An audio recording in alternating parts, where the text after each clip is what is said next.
Hi hello అందరికీ నమస్కారం. అందరు ఎలా ఉన్నారండి? నేనైతే బాగున్నాను. మీరు కూడా బాగుండాలని ఆశిస్తూ ఉన్నాను.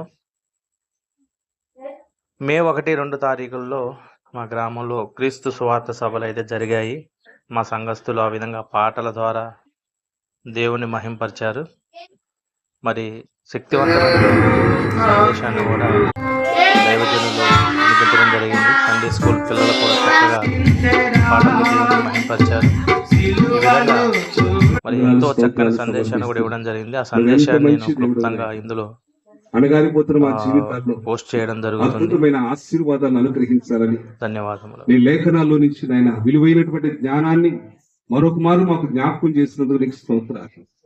దాన్ని ఎన్నో మార్లు నీ వాక్యం చదువుతున్నాం కానీ దాన్ని మనసుకు ఎక్కించుకుంటే అవ్వకవ్వక అయింది పెళ్లి. తండ్రి చనిపోయాడు, రూపాయి డబ్బులు లేవు, ఏదో దేవుని కృపను బట్టి ఒక సంబంధం వచ్చింది, ఖాయం చేసుకున్నది. చాలా తక్కువ కట్నం, చాలా అది కట్నంగా అనుకోవడం కూడా తప్పే. అంత చిన్న అమౌంట్ పెళ్లి చేస్తే 2 నెలల్లో తెంపేస్తుంది. ఈ 2 నెలల్లో 3 పంచాయతీలు అయిపోయాయి. ఎన్నోసార్లు నచ్చ చెప్పడానికి ప్రయత్నం చేస్తే ఈ విషయంలో మీకు జోక్యం చేసుకోవద్దని వాళ్ళు 2 నెలల్లో ఏం కష్టపడ్డావమ్మా, ఏం ప్రయాసపడ్డావు, ఎంత శ్రమ పడిపోయావు, ఓర్చుకో. మాకండి ఏం పోయిందంటే నేను ఎందుకు పడాలి, నేను ఎందుకు అనిపించుకోవాలి. నేను చెప్పానమ్మా, 20 ఏళ్ళ నుంచి పడుతున్న వాళ్ళు ఉన్నారు, 25 ఏళ్ళ నుంచి పడుతున్న వాళ్ళు. కుటుంబాలు నిలబెట్టుకోవాలంటే ఓర్పు కావాలి. ఇదిగో ఫలానా వాళ్ళు చూడు, ఎన్ని బాధలు పడ్డారో వాళ్ళు ఓర్చుకున్నారు కనుక ఈరోజు వారి జీవితాలు బాగున్నాయని ఎన్ని చెప్పినా కూడా నాకంత ఓర్పు లేదు, నాకంత ఓర్పు లేదు. 2 నెలల్లో కష్టపడి చేసిన వివాహాన్ని విచ్ఛిన్నం చేసేస్తాం. దేవుని బిడ్డ మన జీవితంలో ఆశీర్వాదాలు అనుభవించాలంటే ఓర్పు ఉండాలి. చదవడానికి ఓర్పు ఉండాలి, పని చేయడానికి ఓర్పు ఉండాలి, కాపురం సజావుగా చేసుకోవడానికి ఓర్పు ఉండాలి, పిల్లలు పెంచడానికి ఓర్పు ఉండాలి, అన్నిటికీ ఓర్పు ఉండాలి. ఓర్పు లేకపోతే కుటుంబం అస్తవ్యస్తమని. ఒక రోజు ఒక భార్య భర్తలు ఎదురుకొచ్చాయా, నేను బయటికి వెళ్ళిపోదాం అనుకుంటున్నాను. సాధారణంగా పిల్లలు బయటికి వెళ్తారు తల్లిదండ్రుల దగ్గర నుంచి. పిల్లల దగ్గర నుంచి తల్లిదండ్రులు ఇద్దరు వేపు కాపురం పెట్టారు. ఎందుకమ్మానంటే ఆ అమ్మాయి మనం చెప్పేది మనం చెప్పేది వినిపించుకోదు, అస్సలు శుభ్రం ఉండదు. అందుకని నేను ఉండలేను, వెళ్ళిపోతా. అదేంటమ్మా, నీ దగ్గర నుంచి వెళ్ళిపోతే వాళ్ళు వెళ్ళిపోవాలి, వాళ్ళ దగ్గర నుంచి మీరు వెళ్ళిపోయి ఈ వృద్ధాప్యం వచ్చేసిన తర్వాత మీరు ఎలా బ్రతుకుతారు అని అంటే, ఈ దేవుడే ఉన్నాడు, మా వల్ల కాదు. ఓర్పు లేదు. ఒక బంధాన్ని తెంచుకోవడం సులువే, కానీ మళ్ళీ దాన్ని కలుపుకోవడం సులువా? ఎడబాటు తెచ్చుకోవడం సులువు, కానీ మళ్ళీ ఆ బంధాన్ని కలిగి ఉండటం చాలా కష్టం. కొద్ది రోజులు ఓర్పు పడితే చిన్నపిల్లలు కదా, వాళ్ళు నేర్చుకుంటారులే. కొత్తగా పెళ్ళైన వాళ్ళు, వాళ్ళకి ఏం తెలుస్తుంది, నిదానంగా నేర్చుకుంటారంటే ఓర్పు పట్టే పరిస్థితి పెద్దోళ్ళు కనిపిస్తుంది. ఏదో పెద్దోళ్ళు కాస్త చాదస్తుతో మాట అన్నారు అనుకో, చెప్పిందే మళ్ళీ చెప్తారు. ఎందుకంటే కొంచెం అతి జాగ్రత్త ఉంటుంది పెద్దోళ్ళకి. కష్టపడి పైకి వచ్చిన తరమేమో, రూపాయి జాగ్రత్త చేసిన తరమేమో. వాళ్ళు 1కి 10 సార్లు చెప్తే విసుగొచ్చేస్తుంది, వినటానికి ఓర్పు లేదు. ఇలా కాదు, ఇలా ఉంటే ఈరోజు ఇవన్నీ సమకూర్చుకున్నామంటే, జాగ్రత్తగా ఉండాలంటే అది వినడం కూడా కష్టం అయిపోతుంది. ఎన్నిసార్లు చెప్తారు, చెప్పిందే చెప్తారు. ఓర్పు ఉండటం లేదు. ఆ ఓర్పు లేక బంధాలు పోగొట్టుకుంటున్నారు, బంధుత్వాలు పోగొట్టుకుంటున్నారు, ఉద్యోగాలు పోగొట్టుకుంటున్నారు, వ్యాపారాలు పోగొట్టుకుంటున్నారు, చదువులు పోగొట్టుకుంటున్నారు, సమాజంలో సత్సంబంధాలు పోగొట్టుకుంటున్నారు. దేవుడు మనకు చాలా ఆలోచన చేయలేదు ఎప్పుడు కూడా. మీరు ఫలించి అభివృద్ధి పొంది విస్తరించి భూమి నిందించాలన్నాడు. విస్తరించడం అంటే ఒకదానికి కనెక్షన్ ఉండాలి, ఒకరికొకరికి కనెక్షన్ ఉండాలి. కానీ ఈ రోజున ఏమైపోతుందంటే కనెక్షన్ లేదు, ఎక్కడికక్కడ తెలిపేస్తాడు. వీళ్ళు నాకు అక్కర్లేదు, నన్ను ఫలానా వ్యక్తి ఫలానా మాట అన్నారు, ఈ వ్యక్తితో నాకు సంబంధం లేదు, ఈ వ్యక్తి నేను మాట్లాడను, ఈ వ్యక్తి బొమ్మ నేను తొక్కను, ఆ వ్యక్తి నా ఇంటికి రావడానికి వీట్లేదు, ఈ వ్యక్తి నాకు అవసరం లేదు. బంధాలన్నీ తక్కువ చేస్తాను. చివరికి ఏమైపోతున్నామంటే ఒంటరితనానికి మళ్ళీ వెళ్ళిపోదు. ఏ ఒంటరితనం మీద దేవుడు మంచిది కాదని చెప్పాడో ఆ ఒంటరితనానికి మళ్ళీ వెళ్ళిపోతున్నాం. కారణం ఏంటంటే ఓర్పు లేదు. కానీ నోరు వైపు జీవరాశులకు ఓర్పు ఉందట.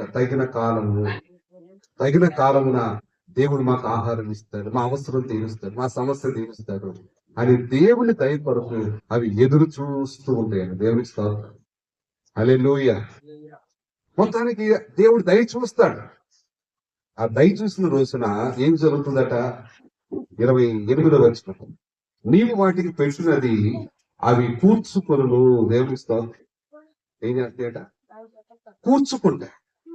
మానవ జీవితంలో కూర్చుకోవడం అనే అలవాటు ఒకటి ఉండాలి. కూర్చుకోవడం అంటే పోగు చేయడం అని. చాలా మంది జీవితాల్లో అసలు ఈ అలవాటే లేదు. వచ్చినట్టు దులిపేయడం. ఇవాళ జేబులో 1000 రూపాయలు ఉంటే అది అయిపోయేదాకా నిద్రపడ. మళ్ళీ రూపాయి లేకపోతే చకోరు పక్షులకు అలా చూస్తూ ఉంటారు. ఎవరన్నా వచ్చి ఒక 10 ఇస్తారా, ఒక 100 ఇస్తారా, ఒక 50 ఇస్తారా. మరి వచ్చిన రోజున ఏం చేస్తున్నావు అంటే, వచ్చిన రోజున జలస. ఒక కుటుంబం ఉంది, వాళ్ళ దగ్గర ఒక 500, వీళ్ళ దగ్గర 500 అడిగి బియ్యానికి లేవు, కూరగాయలకి లేవు, పాలుకి లేవు, వాటికి లేవు, వీటికి లేవు అని చెప్పి అడుగుతా ఉంటారు. సరే కొన్ని జాలిపడి ఇస్తా ఉంటారు. వాళ్ళు ఇచ్చిన తర్వాత ఇది మనకి తిరిగి ఇవ్వడం అనే సమస్య ఉండదు అనుకోండి, అది వేరే సమస్య. కొన్ని వాళ్ళకి ఎప్పుడు డబ్బులు రావా అంటే ఒక్కోసారి డబ్బులు బాగా వస్తాయి. ఆ వచ్చిన రోజున ఆ డబ్బులు వస్తాయని తెలిసి ఇంటి దగ్గర ఫోన్లు వెళ్తాయి. నాకు చికెన్ బిర్యానీ కావాలి, నాకు చికెన్ ఫ్రైడ్ రైస్ కావాలి, నాకు ఆ మంచూరియా కావాలి, నాకు ఇది కావాలి, అది కావాలి, ఇంటి దగ్గర నుంచి ఇంత లిస్ట్ వస్తుంది. ఇక మనోడు పేమెంట్ తీసుకెళ్ళి అలా తీసుకెళ్ళి అక్కడ ఇచ్చేసి అవన్నీ తీసుకొచ్చి ఇవ్వాలి. శుభ్రంగా తినేసి పే చేసి అమ్మాయి ఈ పూటకి అయిపోయింది ఇస్తాం. మరి రేపు సంగతం, రేపు మళ్ళీ ఇంటి పక్క ఆంటీలో ఎదురు టంకులు అడగాలి. మరి 100, 50 మళ్ళీ ఇస్తాను. కూర్చుకోవడం అని అలవాటు ఉండాలి. చీమల గురించి ప్రభు చెప్తా అంటాడు, అవి వేసవ కాలమున ఆహారాన్ని కూర్చుకుంటే. ఎందుకంటే వాటికి తెలుసు వర్షాకాలం బయటకు వస్తే ఆ వరదలు కొట్టుకెళ్ళిపోతాయి, చలికాలంలో బయటకు వచ్చే బ్రతకం. అందుకని వర్షాకాలం దొరికినంత ఆహారాన్ని తీసుకెళ్లి లోపల దాచిపెడుతుంది.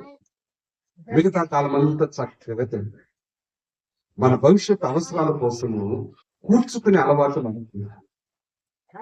కొంతమంది అంటారు, మాకేమైనా లక్షలకు వచ్చి పడిపోతే కూర్చోడానికి, మాకేమన్నా వాళ్ళలాగా మాకేమైనా జీతమా, వీళ్ళకి పెద్ద వ్యాపారమా, వాళ్ళకి వచ్చినంత మాకు దగ్గర ఏమనుందా, వీళ్ళలాగా వచ్చి పడిపోతుందా దాచిపెట్టడానికి, వచ్చిందే చాలట్లేదంటే దాచిపెట్టమంటా. వీళ్ళ సారపతి విధవరాల దగ్గరికి దేవుడు తన దాసుని పంపించిన తర్వాత నాకు అప్పం చేసి తీసుకురామ్మా అన్నాడు. ఆమె చెప్పింది, ఆయన మనుషులు అడిగావు తెస్తాను, అప్పం చేసి తీసుకురామ్మంటే నా దగ్గర అంత ఆహారం లేదు. ఆయన మేము చావకు మునుపు భోజనం చేయడానికి తొట్టిలో పట్టిన పిండి, గుడ్డులో కొంచెం నూనె ఉన్నాయి, ఇవి తప్ప మా దగ్గర లేవు. అవి ఈ పూట భోజనం చేసి ఇక చావు కోసం ఎదురు చూడడం తప్ప వేరే మాకు ఆధారం లేదు అని చెప్పారు.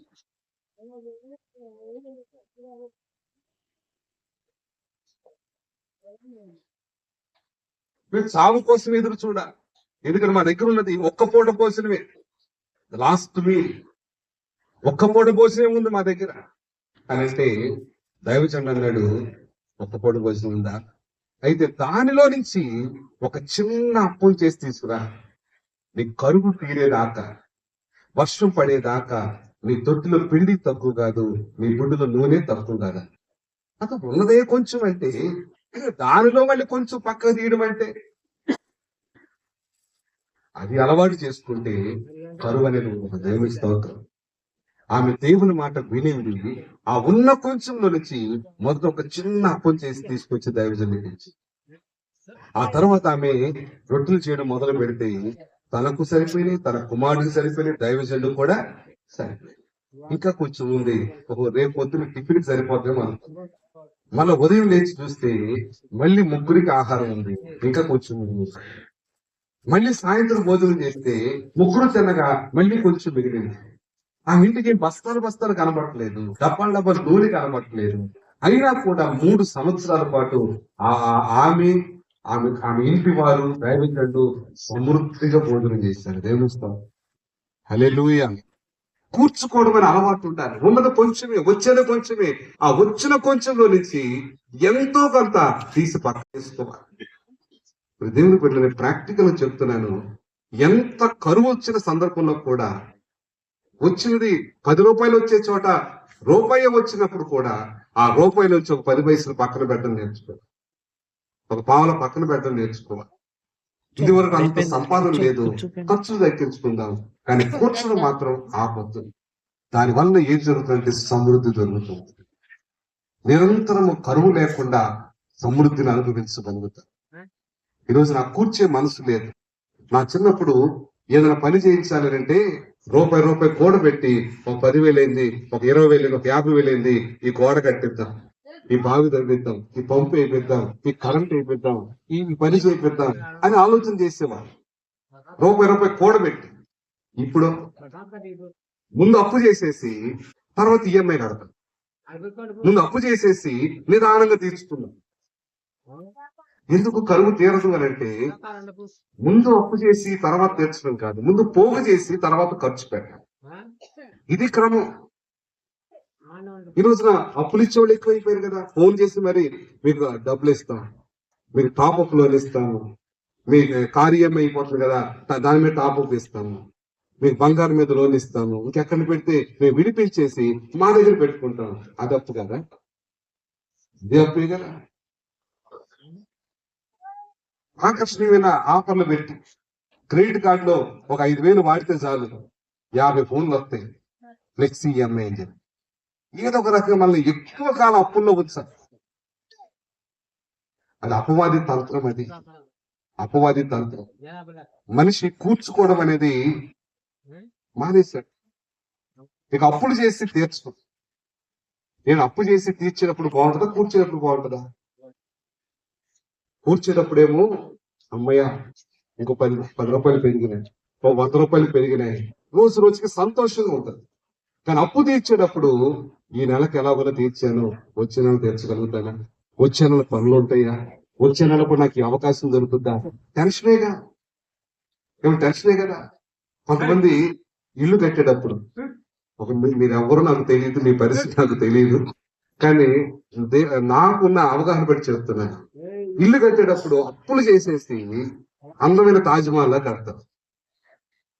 నేను అనుకుంటాను అసలు వీళ్ళకి లోపల భోజనం ఎలా చేయబోతా ఉంటుంది. నెత్తి నిండా ఇన్ని అప్పులు పెట్టుకొని ఆ పాలరాయిలో కూర్చుంటే సంతోషం కలుగుతుంది, ఆ డెకరేషన్ చూస్తే సంతోషం కలుగుతా. ఎవరికో చూపించి ఆహా భలే కట్టారండి, ఏం కట్టారండి, ఏం ఏర్పాట్లు ఉన్నాయండి, అబ్బో భలే ఉందండి, చాలా షోకేసులు కట్టారు, అవి కట్టారు, ఇవి కట్టారని ఎవరో వచ్చి గృహప్రవేశం రోజున కాసేపు ఆహావో అనడం కోసము శక్తికి మించి అప్పులు చేసేసి 5 ఏళ్ళు 10 ఏళ్ళు 20 ఏళ్ళు అవి తీరుస్తూనే ఉంటాయి. అప్పు తీరేదాకా మీకు మనశ్శాంతి ఏది? పడుకుంటే నిద్ర రాదు, తిందామంటే తినబుద్ధి కాదు, అప్పే గుర్తు వస్తుంది. వర్షానికి వస్తుందనంటే లోపల ఆఖరేటు జరిగిపోతా ఉంటుంది. ఎందుకు వచ్చిన బాధ ఇదంతా? దేవుడిచ్చిన క్రమాన్ని పక్కన పెట్టేసి మన సొంత ఆలోచనలు డబ్బులు దొరుకుతున్నాయి కదా, అప్పులు దొరుకుతున్నాయి కదా. కొంతమంది సాక్ష్యం చెప్తారు, దేవుడు దయ వల్ల అడిగిన చోటల్లా అప్పు ఇచ్చారండి, అడిగిన చోటల్లా అప్పుడు దేవుడు దయ. అది నన్ను నమ్మిన బిడ్డలను అప్పు చేసేవారిగా ఉంచను, అప్పు ఇచ్చేవారిగా ఉంచుతాను. మనం కూర్చుకుంటూ వెళితే మనం అప్పు ఇవ్వగలిగే స్థితిలోకి వెళ్తాం. మనం కూర్చుకునే స్థితిలో ఉండట్లేదు, కూర్చుకునే అలవాటు ఉండట్లేదు. ఇది కొనాలనిపించిందా కొనేస్తాం. వాళ్ళు కూడా ఆఫర్లు ఇస్తున్నారు, ₹1 చెల్లించి ఫ్రిడ్జ్ పట్టుకెళ్ళిపోండి, ₹1 చెల్లించి బండి పట్టుకెళ్ళిపోండి, సులభమైన వాయిదా పద్ధతితో తిరిగి అనగానే ₹1 కట్టేసి ₹1,50,000 బైక్ తెచ్చేస్తాం. నేను ఎత్తి మీద ₹1,50,000 అప్పు ఉంది. ఈ అప్పు తీరేలాగా బండి గొల్ల అయిపోతాయి, మళ్ళీ అది ఇచ్చేసి మళ్ళీ ఇంకా కొత్త బండి మారుతుంది. నువ్వు ఏ రోజు మనశ్శాంతిగా ఉంటావు? నువ్వు కట్టుకున్న ఇల్లు అప్పులతో, వాడే బండి అప్పులతోనే, చివరికి సెల్ ఫోన్ కూడా అప్పుడే. సంతోషంగా అనుభవించే సమయం ఏది నీకు? ఫోన్ చూసిన అప్పే గుర్తు వస్తుంది, బండి చూసిన అప్పే గుర్తు వస్తుంది, ఇంట్లో కూర్చున్న అప్పే గుర్తు వస్తుంది, ఏం చేసినా అప్పే గుర్తు వస్తుంది. దేవుడు ఇలాంటి జీవితం మనకి ఇవ్వాలనుకోలేదండి. జీవరాశిని చూడండి, దేవుడు తన గుప్పిలు విప్పితే, ఆయన ఇవ్వడం మొదలు పెడితే అవి కూర్చుకోవడం మొదలు పెడుతుంది. అవి కూర్చుకోవడం మొదలు పెడుతుంది. నాకు తెలిసి ఈ ప్రపంచంలో ఏ జీవి అప్పు చేయదు అంటారు, కానీ హ్యాపీగా పోతుంది. మనం ఎందుకు హ్యాపీగా ఉంటలేదంటే మనకు అప్పులు ఎక్కువైంది. అప్పు ఇచ్చేవాళ్ళు దొరకడం పాపం, అప్పు చేసేది. అప్పు తీరేదాకా టెన్షన్ పడి ఆ తీర్చి చచ్చిపోయి. ఎందుకు అంత బాధ? ఈ జీవులు చూడండి, నోరు వాయిన జీవులు దేవుడు పెట్టింది కూర్చుకుంటున్నాయి. అవకాశం లేనప్పుడు చక్కగా అది తిని ఒంటికి చూడండి, అది నీరు లేకుండా ఇంచుమించుగా 17 రోజులు బ్రతుకుంటారు. ఎన్ని రోజులండి? 17 రోజులు బ్రతుకుంటారు. దొరికినప్పుడు అవి శుభ్రంగా తాగి, సమృద్ధిగా తాగి తన కడుపులో దాచుకుంటుందట. అది లేనప్పుడు అది చక్కగా దాన్ని వినియోగించుకుంటుంది. మీకు అరటి చెట్లు తెలుసు కదా, అరటి చెట్లు రోజు నీళ్ళు పోయినా పర్లేదు, ఎండాకాలం కూడా చక్కగా బతుకుతాయి. కారణం ఏంటంటే దానికి నీరు దొరికినప్పుడు దాని ఒంటి నిండా నీరు నింపుకుంటుంది. ఎండ వచ్చినప్పుడు దానికి నీరు అందనప్పుడు దాని శరీరంలో నీరే అది తాగి అది బతుకుతా. అందుకని అరటి చెట్టు ఎప్పుడు పచ్చగా ఉంటుంది. దేవుని బిడ్డ, మన పెద్దలు కొన్ని తెలుసో తెలియక కొన్ని ఆచారాలు పెట్టారు. ఆ కొత్త ఇల్లు కట్టినప్పుడు అవి పెడతా ఉంటారు. మనం కట్టేస్తారు కానీ ఎందుకు కడతారు తెలియదు. ఎందుకనంటే కూర్చుకోవడం చేతనవ్వాలి. ఇంటికి కూర్చుకునేవాడు ఇంటిని కాపాడుకోగలుగుతాడు. 14వ అధ్యాయం సామెతలు అంటూ, జ్ఞానవంతురాలు తన ఇల్లు కట్టుకొను, మూరుడు రాడు తన చేతులతో దాన్ని ఓడగలరు. జ్ఞానం కలిగిన వాడు ఏం చేస్తాడంటే ఇల్లు కట్టుకుంటాడు. ఎందుకంటే కూర్చుకుంటాడు కదా, కూర్చుకోవడం వల్ల కట్టుకుంటాడు. మనం ఇలాగే ఎక్కడ చెప్తుంటే మా వాడు ఎవరు అడిగారు, జ్ఞానం కలిగిన వాడు ఇల్లు కడతాడు కదా, జ్ఞానం లేని వాడు ఏం చేస్తాడంటే నేను బిల్లు కడతాడు, ఈఎంఐ కడతాడు. అంతకుమించి ఏం చేస్తాడు? ఇల్లు కట్టలేదు కదా. జ్ఞానం ఉండాలి. ఏ జ్ఞానం అంటే కూర్చుకునే జ్ఞానము ఉండాలి. వచ్చినంత నేను తినేయడానికే కాదు, వచ్చినంత నాకొక్కడికే కాదు, వచ్చినంత ఈ రోజు పూర్తి చేయడానికి కాదు, వచ్చిన దానిలో నుంచి కూర్చుకునే అలవాటు కూడా మనకు ఉండాలి. దేవునికి స్తోత్రం కలుగుగాక. హల్లెలూయా, హల్లెలూయా. తర్వాత మాట చూద్దామా. నీవు గుప్పిలు విప్పగా అవి మంచి వాటిని తిని తృప్తి పరచబడును. దేవుడు ఇచ్చినప్పుడు కూర్చుకుంటాయి, కూర్చుకొని సమృద్ధి కలిగి ఉంటాయి. కానీ అవి ఎప్పుడు కూడా దేనికోసం ఎదురు చూస్తాయంటే, నా దగ్గర ఎంత ఉన్నా కూడా దేవుని గుప్పిలిలో మంచివి దొరుకుతాయి అని దేవుని గుప్పిలి కొరకు ఎదురు చూస్తే. దీని అర్థం ఏంటంటే, చాలా సార్లు మనకు కరువు ఉన్నప్పుడు దేవుడా దేవుడా దేవుడా దేవుడా, కానీ సమృద్ధి వచ్చి కాస్త మనం కూడబెట్టగలిగితే, కాస్త నిలవుండేట్టుగా సంపాదించగలిగితే, కాస్త ఐశ్వర్యవంతులుగా నలుగురి చేత పిలువబడితే ఇక దేవుని వైపు చూడం. దేవుని అడగాలని అనుకో, నాకు బోల్డ్ ఉంది కదా, నాకు చాలా సమకూర్చుకున్నాను. బైబిల్లో ఒక ఆయన ఇలాగే ఆ సంవత్సరం విస్తారమైన పంట పడింది. విస్తారమైన పంట పడితే ఆయన చక్కగా ఈజీ చైర్లో కూర్చొని, నా ప్రాణమా తిను తాగు సుఖించు, అనేక సంవత్సరాలు సరిపడా నీకు సమృద్ధిగా నేను సంపాదించి పెట్టాను అని తన ప్రాణంతో తను చెప్పుకుంటాడు. అంటే నువ్వు సంపాదించావు కాబట్టి, అనేక సంవత్సరాలు సరిపడా నీ దగ్గర ఉంది కాబట్టి ఇక దేవుడితో పని లేదా?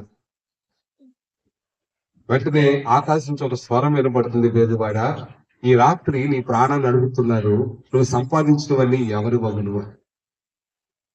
కూర్చుకోవడం అవసరమే, కుటుంబం కోసం, బిడ్డల కోసం కూర్చుకోవాలి, నీ భవిష్యత్ అవసరాల కోసం కూర్చుకోవాలి. కానీ అది ఉన్నది కాబట్టి ఇక నాకు దేవుడితో పని లేదనుకుంటాడు. ఎంత సమకూర్చుకున్నా కూడా దేవుని యొక్క దయ కావాలి. దేవుని గుప్పిల్లో నుంచి ఎప్పటికప్పుడు మంచి వాటిని తీసుకొని నేను తృప్తి పొందాలి. దేవుని గుప్పిల్లో దొరికే ఆ మంచి వాటి కోసము ఎదురు చూసే అనుభవం మనకు ఉండాలి. సమృద్ధిని బట్టి అతిశయించకూడదు.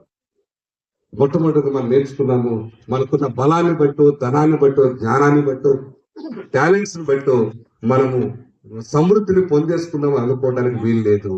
దేవుని చేతిలో నుంచే మనకు రావాలని కోరుకోవాలి. మనం పని చేయడానికి అనుకూలమైన సమయం దేవుడు ఏర్పాటు చేశాడు.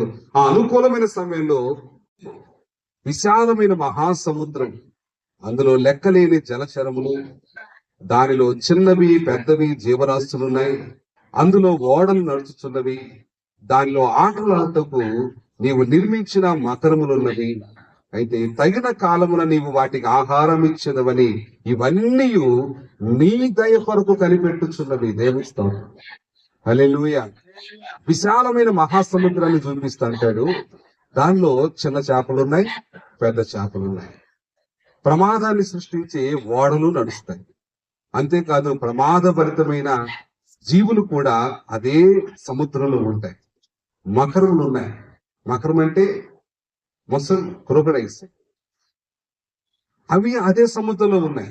చిన్న చేపలు అందులో ఉన్నాయి, పెద్ద చేపలు అందులో ఉన్నాయి. యంత్రాలు తిరుగుతూ ఉన్నాయి. ఇంత ప్రమాదకరమైన పరిస్థితుల మధ్యలో కూడా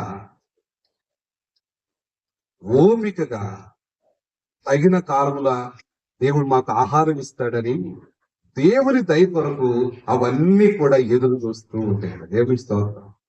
హల్లెలూయా. కొన్నిసార్లు మనము చాలా కష్టపడతాం.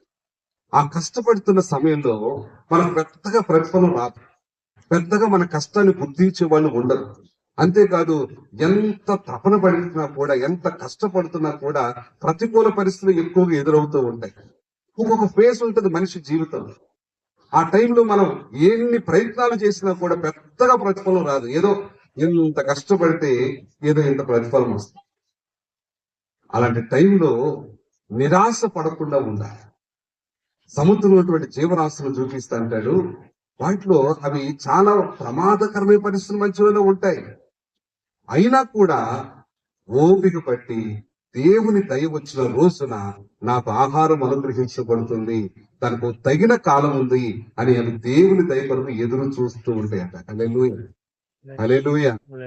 మనం మనం అలాంటి ఓపిక ఉందా మన జీవితాలకు? ఒక యవనస్తుడు ఉన్నాడు. నేను మా బ్రాంచ్ నెలకు ఒకసారి వెళుతుంటాను. ఒక నెల వెళ్ళను. నేను ఇంచుమించుగా 2 నెలలకు ఒకసారి ఖచ్చితంగా వెళతాను. నేను వెళ్ళినప్పుడు ఆ కుర్రాడిని అడిగాను ఒక రోజున, అరే ఏం చేస్తున్నావురా అన్న. అంటే ఇంటర్మీడియట్ చదువుతున్నాను అన్నయ్య అన్నాడు. నేను మళ్ళీ వెళ్ళాను. ఆ ఇంటర్ ఎక్కట్లేదన్నయ్య, అందుకని పాలిటెక్నిక్ జాయిన్ అయ్యాను అన్నయ్య అన్నాడు. మళ్ళీ వెళ్ళాను. మెకానిక్ లో బైక్ మెకానిజం నేర్చుకుంటున్నాను అన్నయ్య అన్నాడు. మళ్ళీ వెళ్ళాను. వెళితే అప్పుడు ఇంకొకటి ఏదో చెప్పాడు, బట్టల షాప్ లో ఎక్కడో పని చేస్తానని చెప్పాడు. మళ్ళీ ఒకసారి వెళితే హోటల్లో ఆ చెప్పు దగ్గర అసిస్టెంట్ కి వెళ్తున్నాను అన్నాడు. ఒక మనిషి ఎన్ని పనులు చేస్తాడు? నా రోజులు వెళ్తారు. అబ్బాయి ఏం మనకి గిట్టుబాటు అవ్వట్లేదు, పెద్ద జీతం ఏం పెరగట్లేదు, లేదా పెద్ద జ్ఞానం ఏమి నాకు దాంట్లో రావట్లేదు, మార్చేద్దాం. నెలకొకటి 2 నెలలకోటి మార్చుకుంటూ వెళితే ఎప్పుడు డెవలప్ అవుతాడు వాడు? డెవలప్ అవ్వడు. ఓర్పు ఉండాలి. ఏ పనిలోనైనా కూడా ఓర్పు ఉండాలి. కానీ ఈ రోజున చాలా మందికి ఆ ఓర్పు లేదు. నేను వెళ్ళామంటే ఏదో వచ్చి పడిపోవాలి. అలా వచ్చి పడిపోలేదంటే ఇంకొక మార్గం, అది కాకపోతే ఇంకొకటి, అది కాకపోతే ఇంకొకటి. దేశంలో ఎన్ని రకాల మార్గాలను అన్ని చూసేస్తారు. దేంట్లో స్థిరపడతారు. కొన్ని 40 ఏళ్ళు 50 ఏళ్ళు వచ్చినా కూడా ఎప్పటికప్పుడు కొత్త. ఇది సెట్ అవ్వట్లేదండి. నాకు ఒక విచిత్రమైన అనుభవం ఎదురైంది. ఏంటంటే తాపి పని చేసి అతను ఒక రోజు నా దగ్గరికి వచ్చి, అయ్యగారు పనులు ఉండట్లేదండి, అందుకని ఆటో కొనుక్కుందాం అనుకుంటున్నాను, ప్రార్థన చేయడానికి. ఏముంటలేదట? పనులు ఉండట్లేదు కాబట్టి ఆటో కొనుక్కుంటాను. ఇంకో సహోదరుడు వచ్చాడు ఇంకో చోట, కిరాయి ఉండట్లేదు పాస్టర్ గారు, ఆటోతో కిస్తీ కట్టడం కష్టం అయిపోతుంది, అందుకని మానేసి శుభ్రం తాగు పనికి వెళ్ళిపోతాను. విచిత్రం ఏంటంటే తాపి పనులు అప్పుడు జరుగుతున్నాయి, ఇప్పుడు జరుగుతున్నాయి. ఆటో అప్పుడు జరుగుతుంది, ఇప్పుడు జరుగుతుంది. మరి ఎక్కడ తేడా ఉంది? ఓపిక పట్టడంలో తేడా ఉంది. ఓపిక పట్టడం మనకు ఒక తగిన కాలం అనేది ఉంటుంది. దేవుడు మనం హెచ్చించాలి అని అంటే, మన అభివృద్ధి పొందించాలంటే ఒక తగిన కాలం ఉంటుంది. దేవుని వాక్యం ఏం చెప్తుందంటే, తగిన కాలమందు ఆయన మిమ్మల్ని హెచ్చించున్నట్లు ఆయన బలిష్టమైన చేతుల కింద దేన మనస్కులై ఉండండి అన్నాడు. మనం హెచ్చించడానికి, అభివృద్ధి పొందించడానికి ఒక రోజు వస్తది. ఆ రోజు వచ్చే వరకు మనం ఓపిక పట్టాలి.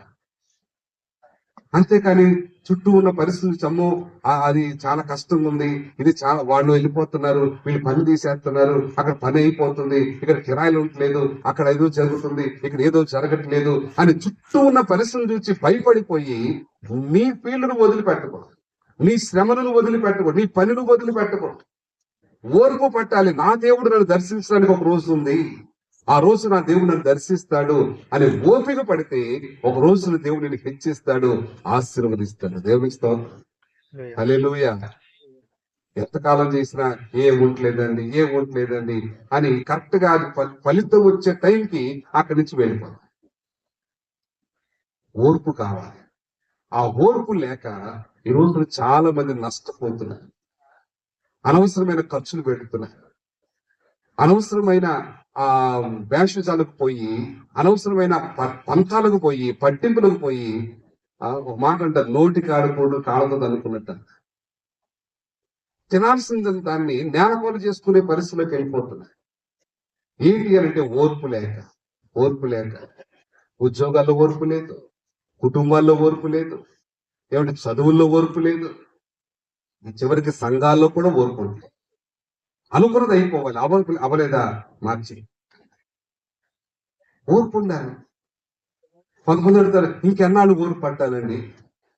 మన ఒక సహోదరి ఫోన్ చేసి చెప్తుంది, మా ఆయన కోసం ప్రార్థన చేయండి అంటే, అమ్మ కొంచెం ఓర్చుకో దేవుడు మారుస్తాడంటే, ఇంకెన్నాళ్ళయ్యా, 34 ఏళ్ళ నుంచి పడుతున్నాను, 34 ఏళ్ళ వరకే మాత్రమే ఓర్చుకొని దేవుడు ఏం చెప్పాడు మనకి, దీర్ఘశాంతం కలిగి ఉండాలని చెప్పాడు. దేవుని ఆత్మ కలిగిన వాడు దీర్ఘశాంతం వహిస్తాడు. ఆత్మ లక్షణం అది. సహించడం అనేది మనం అలవాటు చేసుకోవాలి. యేసు ప్రభు వారు ఎంత సహించాడు అంటే మరణముందునంతగా సహించాడు. ఆఖరి శ్వాస విడిచిపెట్టేదాకా సహిస్తూనే ఉన్నాడు. ఇంతవరకు సహించాను, ఇక నా వల్ల కాదు అనే మాట యేసయ్య నోట రాలేదు కదా, మన నోట కూడా రాకూడదు. సహిద్దాం, భరిద్దాం. శరీరంతో ఉన్నంత వరకు మనం చేయాల్సిన ప్రయత్నం మనం చేద్దాం. ఈ శరీరాన్ని విడిచిపెట్టామనుకోండి, అప్పుడు సహించాల్సిన అవసరమే లేదు, చక్కగా దేవుడి సన్నిధిలో విశ్రాంతి. అప్పుడు దాకా ఓపిక పట్ట. ఎప్పుడు దేవుడిని దర్శిస్తాడు, దానికి ఒక తగిన కాలం నియమించాడు కదా. ప్రసంగి గ్రంథం 3వ అధ్యాయం చెప్పాడు కదా, ప్రతిదానికి ఒక సమయం ఉంది. విత్తనం నాటడానికి, పంట కొయ్యడానికి, గృహాన్ని కట్టడానికి, దాన్ని పోల్చడానికి, ఏడవడానికి, నవ్వడానికి, ప్రతిదానికి ఒక సమయం దేవుడు నియమించాడు. దేని కాలం ఉన్నది చక్కగా జరుగుతున్నట్లుగా దేవుడు వాటిని నియమించాడు. దేవుని స్తోత్రం. ప్రతిదానికి ఒక కాలం ఉంది. అందుకని ఈ సముద్రంలో జీవరాశులు కూడా చాలా జ్ఞానంతో, మాకు ఆహారం వచ్చే రోజు ఒకటి ఉంటుంది, అప్పటిదాకా మేము ఆయన దయ కోసం కనిపెట్టుకుని ఉంటాము అంటదట. హల్లెలూయా.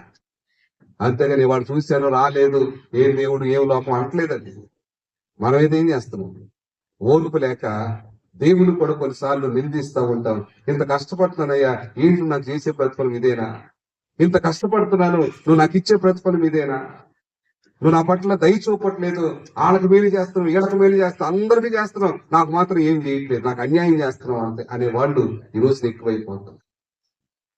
దేవుని బిడ్డ, దేవుడు మనకంటూ నియమించిన ఒక రోజు వస్తుంది. అప్పటి వరకు ఆయన దయ కొరకు ఎదురు చూస్తూ ఉండాలి. ఓపికగా, ఓర్పుతో ఎదురు చూస్తూ ఉండాలి. ఆ జీవరాశులు అలా చూస్తున్నాయి కనుకనే వారికి నేటికి సమృద్ధిగా ఉంటున్నాయి, సంతృప్తిగా ఉంటున్నాయి. హల్లెలూయా, హల్లెలూయా. ఆ నోరు వాయలేని జీవులకున్న ఓర్పు మనకుండటం. ఆ ఓర్పు లేక చాలా విషయాల్లో మనము డబ్బును నాశనం చేస్తున్నాం. దేవుడు ఇచ్చిన దాన్ని కూడా వృధాగా నేలపాలు చేస్తుంటాం. ఎందుకంటే అంత ఓర్పు లేదు. ఇప్పుడు అంత దూరం ఎవరు వెళ్తారు? ఇదివరకు రోజుల్లో మనకు ఏదో కావాలంటే షాప్ దగ్గరికి వెళ్ళి ఏ షాపులో తక్కువ దొరుకుతుందో 4-5 షాపులు చూసుకొని కొంచెం దూరమైన ఆ దూరంలో ఉన్న షాపుకే వెళ్ళి తెచ్చుకునేవాళ్ళు. ఎందుకంటే ₹1 మిగల్చాలి. ఇప్పుడు పిల్లల్ని అడగండి, షాప్కి వెళ్ళి ఎందుకు ఆర్డర్ పెట్టేస్తుంది. ఆర్డర్ పెడితే తప్పుకి ఇస్తాడు ఏమన్నా? ఆ వస్తువు ఖరీదుతో పాటు డెలివరీ ఛార్జెస్ కూడా వేస్తాడు. వాడు ఊరికి తెస్తాడు, వాడు పెట్రోల్ ఊరికి వస్తాడా? ఊరికి రాదు కదా. ఇప్పుడు అంత దూరం ఎవరు వెళ్తారు? అంత దూరం ఎవరు నడుస్తారు? అక్కడ 3 మంది జనాలు ఉంటారు, అంతసేపు ఎవరు వెయిట్ చేస్తారు? ఇప్పుడు మీరు ఏ పిల్లలని కలిపి చూడండి, ఇప్పుడు వచ్చే తరాన్ని చూడండి, ఓర్పు అనేది లేదు. ఇన్స్టెంట్ గా వచ్చేయాలంట. అంటే ఇప్పుడు చిన్నతనం కాబట్టి వాళ్ళు ఓర్పు లేకపోయినా పరిస్థితులు మనం ఎలా నెట్టుకెళ్ళిపోతాం.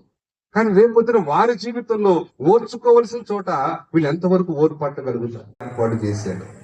ఒకవేళ అలా కాకుండా అందరికి ఓపెన్ ఆఫర్ ఇచ్చేసాడు అనుకోండి, అడవి జంతువులు మనుషులు అందరూ ఒకేసారి బయటకు వచ్చారనుకోండి, అడవి జంతువుకి ఆహారం దొరకదు, మనకి ఆహారం దొరకదు. మనం చూసి అవి భయపడి పరిగెత్తాయి, వాటిని చూసి మనం భయపడి పరుగులు ఎత్తాలి, ఎవరికి ఆహారం దొరకదు. అందుకని దేవుడు ఏం చేశాడు, ఒక క్రమాన్ని ఏర్పాటు చేశాడు. అడవి జంతువులకేమో రాత్రిని నియమించాడు, మనుషులకేమో పగలు నియమించాడు.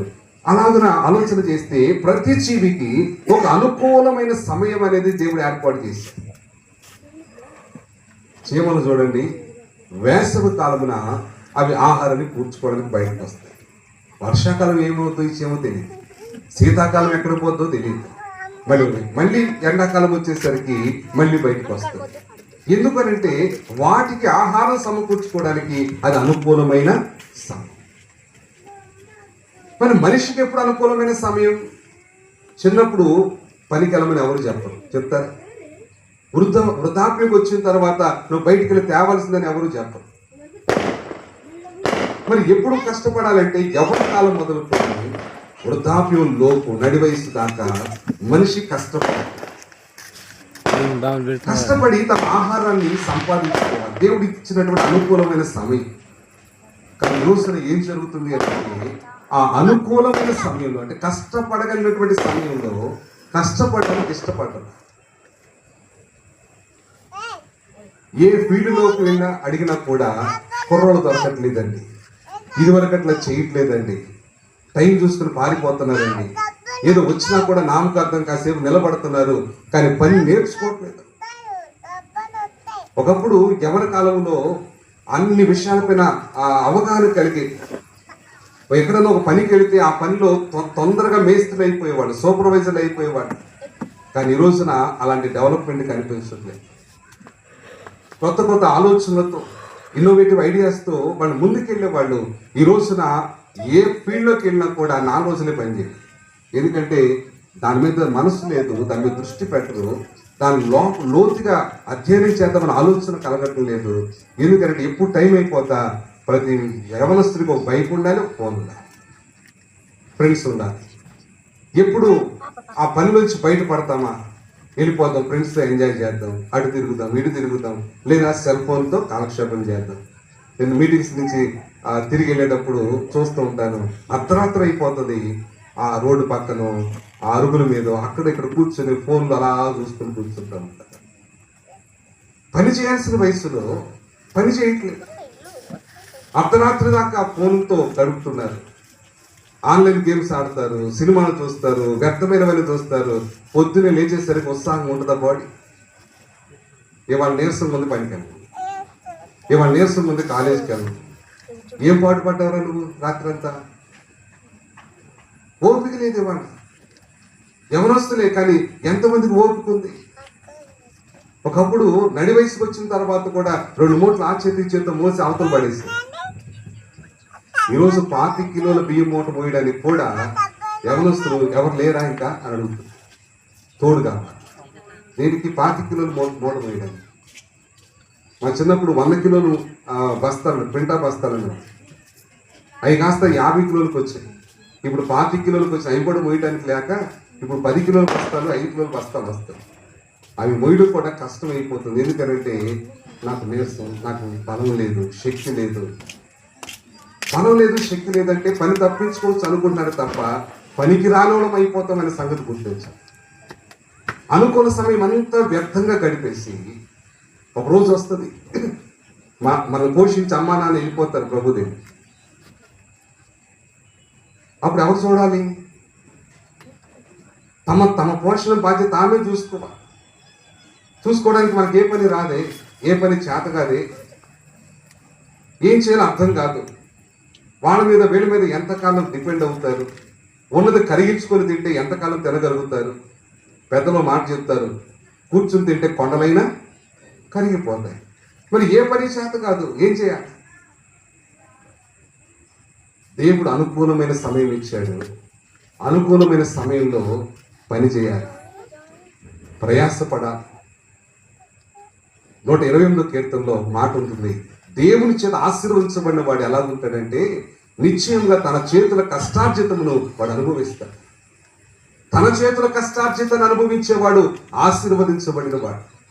పౌలు గారు అంటాడు ఒక సంఘానికి రాస్తూ, మీలో చాలా మంది పని పట్ల అక్కడ తిరుగుతున్నారు, పని చేయకపోతే భోజనం చెయ్యొద్దు అన్నాడు. ఈరోజు ఆ మాట అంటే ఎంతమంది భోజనం కట్టాం? పని చేయనల్లని వాడు, పని చేయడానికి ఇష్టపడని వాడు భోజనం చేయడానికి వీల్లేదన్న. దేవుని వాక్యం పదే పదే హెచ్చరిస్తుంది, సోమరిగా ఉండొద్దు. సోమరి చీమల దగ్గరికి వెళ్ళు, అవి నీకు జ్ఞానాన్ని నేర్పిస్తాయి. ఉతక మీద తలుపు తిన్నట్లుగా మనసు మీద అటు ఇటు తిరుగులాడద్దు. సోమరితనాన్ని విడిచిపెట్టండి, కష్టపడండి, పని చేయండి. అనుకూలమైన సమయంలో కష్టపడాలి. ఆ అనుకూల సమయం దాటిపోతే నువ్వు కష్టపడాలని అనుకున్నా కూడా నువ్వు కష్టపడలేవు. ఈరోజు చాలా కుటుంబాల్లో ఎందుకు కరువు అనంటే అనుకూలమైన సమయంలో కష్టపడలేదు. అప్పుడంతా కూడా ఊరికి అటు ఇటు తిరిగి మేనేజ్ చేసేసి ఆ కాలక్షేపం చేసేసి ఇక బాధ్యతలు ఖచ్చితంగా తీర్చాల్సిన రోజు వచ్చేసరికి చేతిలో చిల్లిగా కనపడదు. కొంతమంది చెప్తుంటారు, అయ్యా అమ్మాయికి పెళ్లి చేయాలి, ప్రార్థన చేయండి. ఏమని ప్రార్థన చేయనమ్మా? చేతిలో ₹1 లేదయ్యా. అమ్మాయి పుట్టిందని ఇవాళ తెలిసిందా నీకు? ఏమండి 25 ఏళ్ళు వచ్చేదాకా మెలకు రాలా? పిల్లలు పెరుగుతున్నారు, ఎదుగుతున్నారు. వాళ్ళకి యుక్త కాలంలో వివాహాలు చేసి పంపించాలనేది ఎప్పుడు తెలియాలి? కన్న దగ్గర నుంచి ఒక అవగాహన ఉండాలి కదా. ఈ బిడ్డలు నేను ఒక ఇంటి దాన్ని చేయాలంటే ₹1 నేను పోగు చేసి పెట్టాలి. నా బిడ్డలు చదివించాలంటే ₹1 ఉండాలి. నా బిడ్డలకు ఒక మంచి జీవితాన్ని నేను ఇవ్వాలి అని అంటే, వాళ్ళకి స్థిరపరచాలి అని అంటే ₹1 ఉండాలి. మగపిల్లలు అయితే డబ్బులు అవసరం లేదా? వాళ్ళకైనా కావాలి కదా. మరి చదువులు చెప్పించడానికి, వాళ్ళకొకటి ఒక ఆసరా కలిగించడానికి వాళ్ళకైనా కావాలి కదా. నీ కొడుకు పిల్లనివ్వాలన్నా కూడా ఏముంది పిల్లడికి అని అడగరా? మనం అడగనా? ఆడపిల్ల ఇచ్చేటప్పుడు ఏముంది వెనకాల అడుగుతాం, అడగనా? మరి మనం మగపిల్లలు అడగరా? అంటే ఆడపిల్ల పుట్టినా మగపిల్లడు పుట్టినా పిల్లలు పుట్టిన తర్వాత ఖచ్చితంగా వాళ్ళ కోసం సమకూర్చాలి. దేవుని వాక్యం కూడా చెప్తుంది, పిల్లలు తల్లిదండ్రుల కొరకు కాదు కానీ తల్లిదండ్రులు పిల్లల కొరకు కూర్చదగినది కదా. మన వయసు ఉడిగిపోయి బలం ఉడిగిపోయేదాకా మెలకు రాదు. అప్పుడు సడన్ గా పిల్లోడు ఇలాగ అంటున్నాడండి, ఏం సంపాదించావు నా కోసం అంటున్నాడండి అంటారు. మరి అంటారు ఎందుకు ఇలాంటి పరిస్థితి వచ్చిందంటే యుక్త కాలంలో పని చేయట్లేదు. అనుకూలమైన సమయాన్ని వ్యర్థంగా గడిపేసి, దేవుడిచ్చిన సమయాన్ని వ్యర్థంగా గడిపేసి ఆ అనుకూల సమయం దాటిపోయిన తర్వాత ఇప్పుడు తెల్లమొక్కలు వేసుకుని చూస్తే ఎక్కడి నుంచి సమృద్ధి వస్తుంది? ఎక్కడి నుంచి సమృద్ధి వస్తుంది? ఎలా కార్యక్రమాలు చేయాలి అని అంటే, పిల్లల కొరకు ఏదైనా చేయాలంటే ధైర్యంగా చేయగలుగుతావు. దేవుడు తన మార్గాన్ని ఎప్పటి నుంచో తెలియజేస్తున్నాడు. సోమరిపోతుగా ఉండద్దు. అనుకూలమైన సమయంలో కష్టపడండి. ఎప్పుడు విత్తనం వేయాలో విత్తనం వేయాలి, ఎప్పుడు పంట కోయాలో అప్పుడు పంట కోయాలి. సోమరు వాడు తలమొహం వేసుకుని చూస్తున్న అందరూ ఆ బస్తాలు మోసుకుని వెళ్తూ ఉంటారట. ఎందుకంటే వాళ్ళు అనుకూలమైన సమయంలో కష్టపడ్డారు. ఈరోజు పంటను మోసుకుని వెళ్తున్నారు. వీడు కొడలు పట్టుకుని బయలుదేరుతారట. ఏముంటుంది పొలంలో? మనం ఇప్పుడు పని చేస్తే కదా. అనుకూలమైన సమయంలో కలుపు తీయాల్సిన టైంలో కలుపు తీయలేదు, నీరు పెట్టాల్సిన టైంలో నీరు పెట్టలేదు, ఎరువు వేయాల్సిన టైంలో ఎరువు వేయలేదు. కోతకాలం వచ్చిందని కొడవలు పట్టుకుని గంప పట్టుకుని వెళ్తే దొరుకుతుందా? ఈరోజు చాలా మంది కుటుంబాల పరిస్థితి అలాగే ఉంది. దేవుని జ్ఞానం చేత మనం నింపబడాలి. దేవుడు నడిపిస్తున్నటువంటి మార్గంలో మనం నడుచుకోగలిగితే దేవుని బిడ్డారా మనం కూడా సమృద్ధి కలిగి ఉంటాం. ఏ కార్యం చేయాలన్నా కూడా వెనుకాడకుండా ధైర్యంగా ముందుకెళ్ళగలుగుతాం. అనుకూలమైన సమయంలో వీళ్ళకి వివాహాలు చేయగలుగుతాం, వీళ్ళకి మంచి చదువులు చెప్పించగలుగుతాం, వాళ్ళ అవసరాలు తీర్చగలుగుతాం, వాళ్ళకు మంచి జీవితాన్ని ఇవ్వగలుగుతాము. మన అనుకూలమైన సమయంలో కష్టపడకపోతే ఇవి ఏవి ఇవ్వలేక వాళ్ళు మనం గౌరవించట్లేదని, వాళ్ళు మనం అలాగన్నారని ఇలాగన్నారని చెప్పి అప్పుడు బాధపడడం వల్ల ప్రయోజనం అయితే లేదు. అందుకని ఇప్పుడు దేవుని బిడ్డారా, దేవుని వాక్యం మనకు నేర్పిస్తున్న సంగతులు ఒకంత శ్రద్ధ పెట్టి మనం ఆలకించాలి, వాక్యానుసారంగా జీవించాలి. దేవుడు మనకు ఆశీర్వాదాలు ఇవ్వడానికి మనం పిలిచారు. ఆశీర్వాదానికి వారసులు అవ్వడానికి మీరు పిలువబడ్డారు అంటారు భక్తులు. కానీ ఆశీర్వాదాలు పొందుకోవాలి అంటే ఒకటి, దేవుని చేతిలో నుంచే నాకు ఆహారం కలగాలి, దేవుని చేతిలో నుంచే నా అవసరము తీరాలి, దేవుని ద్వారా మాత్రమే నా అవసరం తీర్చబడుతుంది, నా బలం చేత, నా నా ధనము చేత, నా జ్ఞానం చేత ఇవి సాధ్యం కాదనేది నమ్మాలి. అనుకూలమైన సమయంలో సోమర్తనాన్ని విడిచిపెట్టి కష్టపడడం అలవాటు చేసుకోవాలి, ఏ ఫీల్డ్ అయినా సరే. ఇక మూడవ సంగతి చూద్దామా? అదే కీర్తనలో నా కోరిక తీర్చని వాడు నన్ను ఎందుకు కన్నావు అని అడుగుతాడు. ఆ తల్లిదండ్రుల హృదయాలు ఎంతో బద్దలైపోతున్నాయి. కానీ నీకు చిన్నప్పటి నుంచి కష్టపడి నేను పెంచాము, కానీ మా కష్టము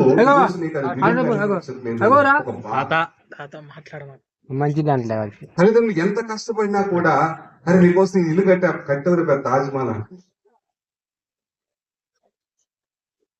నేను కష్టపడి పెంచాను అంటే పంది పెంచుద్ది, కుక్క పెంచుద్ది అంటున్నారు.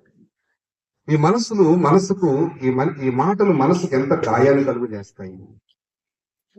అంటే ఎంత కష్టపడినా కూడా కుటుంబంలో సమాధానం ఉండటం లేదు. ఎంత సంపాదించినా కూడా, రాత్రింబగలు సంపాదించినా కూడా కుటుంబ అవసరాలు తీరడం లేదు, అనుకున్న జీవితం కలగడం లేదు.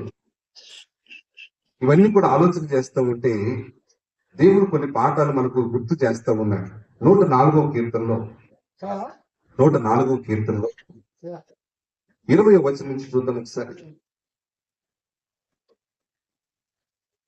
104వ కీర్తన 20వ వచనం నుంచి. నీవు చీకటి కలుగజేయగా రాత్రి అగుచున్నది, అప్పుడు అడవి జంతువులన్నీ తిరుగులాడుచున్నవి, సింహపు పిల్లలు వేట కొరకు గర్జించుచున్నవి, తమ ఆహారమును దేవుని చేతిలో నుండి తీసుకొని చూచుచున్నవి. చాలు, దేవునికి స్తోత్రం, హల్లెలూయా. జంతువుల్లో బలమైన జంతువు ఏది? సింహం, అవును కదా. ఏమి సింహం కనుక గర్జిస్తే దాని ఎదురుగా రావడానికి ఏ జీవైనా సాహసం చేయగలుగుతుందా? సింహము వేటాడాలనుకుంటే ఆ వేటను తప్పించుకోవడం అంత సులువైన కార్యమేమి కాదు. అందుకని 34వ కీర్తన అంటాడు, సింహపు పిల్లలు లేమిగలవై ఆకలి కొరును, కానీ తను ఆశ్రయించే బిడ్డలకట ఏ మేలు పొదువై ఉండదు అన్నాడు. అంటే సింహం పిల్లలు లేమిగలవై ఆకలి కొనడం అనేది అంత ఈజీగా జరుగుతుందా? సింహము తన పిల్లలకు ఎప్పుడైనా పస్తులు పెడుతుందా? అంటే అది దాదాపుగా అసాధ్యం. అయినా కూడా ఒకవేళ అదైనా సాధ్యమవుతుందేమో గాని దేవుని ఆశ్రయించే పిల్లలకు ఏ మేలు పొదువయ్యే ఉండదు అని కీర్తనకాడు ఒక అద్భుతమైన వర్ణన ఇచ్చారు. దాని అర్థం ఏంటి అంటే సింహం పిల్లలకి వేట దొరకదని కాదు, అది దాదాపు అసాధ్యం. ఆ అసాధ్యమైనదైనా జరుగుతుందేమో కానీ దేవుని పిల్లలకు పొదువ రాదు అని. సింహము వేటాడడం మొదలు పెడితే వాడికి సమృద్ధిగా ఆహారం దొరుకుతుంది. ఎందుకంటే తనకున్న అధిక బలము చేత, తనకున్న పరాక్రమం చేత అది దేనినైనా కూడా పట్టి సాధించుకుని వెళ్ళిపోతాను. అయితే ఇక్కడ ఒక అద్భుతమైన సంగతి ఏంటంటే, ఇంత బలాధిక్యత కలిగినటువంటి సింహము కూడా తన ఆహారాన్ని ఎక్కడి నుంచి తీసుకోవాలనుకుంటుంది? దేవుని చేతిలో నుంచి తీసుకోవాలనుకుంటుంది. అంటే నాకు ఆహారం ఇచ్చేది దేవుడు అని సింహము నమ్ముతుంది. నా అధిక బలము చేత, నా పరాక్రమం చేత నేను ఆహారం సంపాదించుకోలేను, నాకు దేవుడు ఆహారం ఇవ్వాలి అని దానికి జ్ఞానం ఉంది. ఎవరికి? సింహానికి ఉంది. యేసు ప్రభువు తన శిష్యులకు ప్రార్థన నేర్పించినప్పుడు, మా అనుదిన ఆహారము మాకు నేడు దయచేయి నాయనా అని అడగండి తండ్రిని అన్నాడు. తండ్రిని అడగాలట. ఏమని అడగాలి? ఈ వారానికి సరిపడా ఆహారం ఇవ్వని కాదు, ఈ నెలకి సరిపడా ఆహారం ఇవ్వని కాదు, నేను బ్రతుకు దినాలన్నీ నాకు ఆహారం ఇచ్చేది కాదు, ఈ రోజు ఆహారం ఈ రోజు నాకు దయచేయమని మీరు దేవుణ్ణి అడగాలి. ప్రతిరోజు అడగాలి దేవుని, అయ్యా నాకు ఆహారము. ప్రసంగి అంటాడు, దేవుని సెలవు లేకుండా భోజన పానములు చేసి సంతోషించడం ఎవరికి సాధ్యం అన్నాడు. పరాక్రమం కలిగినటువంటి సింహానికి జ్ఞానం ఉంది. ఏమనంటే, నాకు ఆహారం కావాలంటే అది దేవుడు ఇవ్వాల్సిందే, దేవుడు నాకు అనుగ్రహిస్తేనే ఆహారం దొరుకుతుంది అని. కానీ ఈరోజు మనిషి ఎక్కడ ఫెయిల్ అయిపోతాడు చెప్పనా? కొంచెం బలం ఉంటే కొంచెం జ్ఞానం ఉంటే, కొంచెం ఏదైనా టాలెంట్ ఉంటే నేను ఎలాగైనా సంపాదించేస్తాను, నాకు కావలసినంత ఆహారాన్ని సంపాదించుకొని తినేస్తాను అని అనుకొని, డబ్బు ఉంటే చాలదా, పలుకుబడి ఉంటే చాలదా, జ్ఞానం ఉంటే చాలదా, తెలివితేటలు ఉంటే చాలదా, నాకు ఎంత కావాలంటే అంత ఆహారాన్ని నేను సమకూర్చుకోగలుగుతాను అనుకుంటున్నాను. అందుకని ఈరోజు మనిషికి కరువు ఎక్కువైపోతుంది. మనకు ఆహారము మన బలము చేత రాదు, దేవుని అనుగ్రహం చేతనే వస్తుంది. దేవుని వాక్యం ఎరిగిన వారికి ఇలాంటి మార్గాన్ని దేవుడు చూపిస్తాడు, ఇలాంటి మార్గాన్ని దేవుడు నేర్పిస్తాడు. సింహము దేవుని యొక్క చేతిలో నుంచి ఆహారం తీసుకోవడానికి ప్రయత్నం చేస్తుంది. అది ఏ రోజు లేమి గలదే, ఆకలి కొనదు. అంతకంటే శ్రేష్ఠుడైనటువంటి మనిషి దేవుని చేతిలో నుంచి నేను ఆహారం తీసుకోవాలి అనే ఆలోచన కలిగి ఉంటే, దేవుని బిడ్డారా, మనకి ఎందుకంటే పొదుగవుతుంది ఆహారం. మనకు కావలసినంత ఆహారం దేవుడు మనకి ఇస్తాడు, కావలసినంత సమృద్ధిని దేవుడు మనకు అనుగ్రహిస్తాడు. మనకు తృప్తిని కలుగజేసేది ఖరీదైన ఆహారం కాదు, తృప్తిని కలుగజేసేది సమృద్ధి అయిన ఆహారం కాదు, దేవుని చేత అనుగ్రహించబడినది. అది కొంచెమైనా కూడా మనకు తృప్తిని కలుగజేస్తుంది. ఒక దమ్ బిర్యానీ తినవసరం లేదు, చారు పోసుకుని అన్నం తిన్నా కూడా, గంజన్నం తిన్నా కూడా మనకు తృప్తి కలుగజేస్తుంది. ఎప్పుడంటే అది దేవుని చేతి నుంచి మనకు అనుగ్రహించబడింది. అంతేగాని మన బలాధిక్యత చేతనో, బలాత్కారం చేతనో, దోచుకుంట చేతనో, మన ఇష్టం వచ్చినట్టుగా మనము హడావిడి చేసి మనం ఏదో ఒక రకంగా సంపాదించేసుకుని కూర్చేసుకుంటే నేను బాగా తినేస్తాను అనే ఆలోచన కలిగి ఉంటే, ఆ ఆలోచనతో మనం సంపాదించినది ఏది కూడా మనం ఎంత తిన్నా మనకు తృప్తి కలగదు. దేవుని స్తోత్రం, హల్లెలూయా. తృప్తి తీర ఆహారం కావాలి అంటే దేవుని మార్గం నేర్పిస్తుంది. మీ దృష్టి తీసుకోవాలి. దేవుడు అనుగ్రహిస్తే చాలా మంది, వేల మంది సమూహము ఆయన వాక్యం వినడానికి వచ్చారు. ఆయన వాక్యం వింటూ ఆకలి సంగతి మర్చిపోయారు. పొద్దుపోయిన తర్వాత శిష్యులు వచ్చి ప్రభు వారికి చెబుతున్నారు, అయ్యా చాలా పొద్దుపోతుంది కదా, వాళ్ళని పంపించేస్తే వాళ్ళ ఆహారపు ఏర్పాట్లు, వాళ్ళ బస ఏర్పాట్లు వాళ్ళు చూసుకుంటారు, వాళ్ళని పంపించేయకూడదా అన్నారు. సరే పంపించేస్తాను, నేను సిద్ధమే, కానీ వాళ్ళకి ఏదైనా తినడానికి పెట్టి పంపిస్తున్నాను. తినడానికి పెట్టమంటే ఎన్ని వేల మందికి ఎక్కడి నుంచి తీసుకొస్తామయ్యా, ఎన్ని ధ్యానాలు పెట్టినా వీళ్ళకి సరిపడా ఆహారం వస్తుంది. ఇన్ని వేల మందికి ఇప్పటికిప్పుడు ఆహారం తెమ్మంటే ఎక్కడికి తీసుకొచ్చేస్తామంటే, లేదు మీ దగ్గర ఏముందో చూడండి అన్నారు. అంటే వాళ్ళు మొత్తం ఎతికి ఒక చిన్న పిల్లాడి దగ్గర 5 రొట్లు 2 చేపలు ఉంటే అవి తీసుకొచ్చి ఆయన చేతిలో పెట్టారు. అవి చూసి ఆయన నిరుత్సాహపడలేదు. అవి చూసి ఇవే ఉన్నాయా, ఇంకేమీ లేవా అని అడగలేదు. ఆ ఉన్న వాటిని ఆయన చేతిలో తీసుకున్నప్పుడు ఆయన వాటిని ఆశీర్వదించి వారికి తిరిగి ఇచ్చాడు. ఎప్పుడైతే ఆయన ఆశీర్వదించి ఇచ్చాడో వారు పంచడం మొదలు పెట్టి 5,000 మంది పురుషులు, ఇంకా స్త్రీలు, ఇంకా పిల్లలు వెనకోలకు ఉండాలని చెప్పి కొంచెం తిని మిగిల్చే అలవాటు కొంతమందికి ఉంటుంది. సరే మొత్తం అందరూ తినేసిన తర్వాత ఇంకా మిగిలింది అనుకోండి, అర్ధాకృతంలో ఏం చేస్తారు, ఎలాగో మిగిలిపోయింది కాబట్టి అవి తినేస్తారు. 12 గంపల ముక్కలు ఎవ్వరు తినట్లేదు. కారణం ఏంటంటే అందరూ తృప్తిగా తిన్నారు. దేవుని స్తోత్రం. ఎలా తృప్తిగా తినగలిగారంటే అవి దేవుని చేతిలో నుంచి వచ్చినవి. మన దగ్గర ఉన్నప్పుడు అవి కొంచెమే, కానీ దేవుని చేతిలో నుంచి మరలా మన దగ్గరకు వస్తే అవి విస్తరించబడ్డాయి. దేవుని స్తోత్రం కలుగుగాక. అది తృప్తిగా ఆహారం ఇచ్చాయి. ఈరోజు మనం కూడా మన ఆహారం ఎక్కడి నుంచి తీసుకోవాలి అని అంటే దేవుని చేతిలో నుంచి ఆహారం తీసుకోవడం నేర్చుకోవాలి. దేవుని చేత నాకు ఆహారం అనుగ్రహించబడాలని కోరుకోవాలి.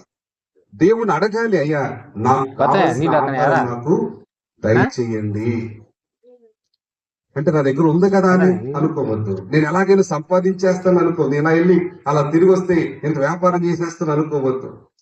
నేను రోజుకో గంట పార్ట్ టైం చేసి సంపాదించేస్తాను తినేస్తాను అనుకోవద్దు. నువ్వు డబ్బు సంపాదించగలవు, ఆహారం సంపాదించగలవు, కానీ సంతృప్తికరంగా దాన్ని తినలేవు.